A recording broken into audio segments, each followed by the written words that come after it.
সিপিআইএমের সদর মহকুমা কমিটির সম্মেলনকে সামনে রেখে এক দৌড় প্রতিযোগিতার আয়োজন করা হয়েছে।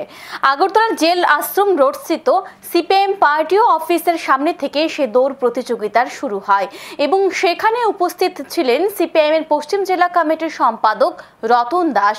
সিপিআইএমের সম্মেলনে এটা একটা সংগ্রাম। সিপিআইএমের কেন্দ্রীয় পার্টি কংগ্রেস অনুষ্ঠিত হবে 2 এপ্রিল থেকে 6 এপ্রিল। আমরা নেতৃত্বরা কি বলেছেন শোনাবো একবার।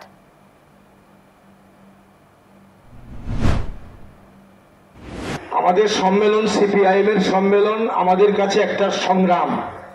আমরা শাখা থেকে লোকাল, মহকুমা, জেলা, রাজ্য এবং কেন্দ্রীয় পার্টি কংগ্রেস, যেটা এপ্রিল মাসের 2 থেকে 6 তারিখ পর্যন্ত হবে, তারা যদিও সদর মহকুমা সম্মেলনকে সামনে রেখে বলেছেন, কিন্তু আমি ধরে নিচ্ছি গোটা সিপিআইএম সম্মেলন যে পর্ব, এই সম্মেলন পর্বটাকে তারা ধরে এই প্রতিযোগিতা তারা করেছেন এবং পার্টিকুলারলি সদর মহকুমা সম্মেলনকে উল্লেখ করেছেন তারা।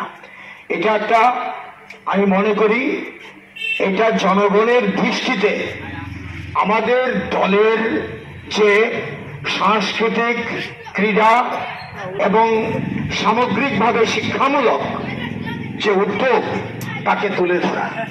লড়াই তো সেটাই, লড়াই তো মানুষ গড়ার লড়াই।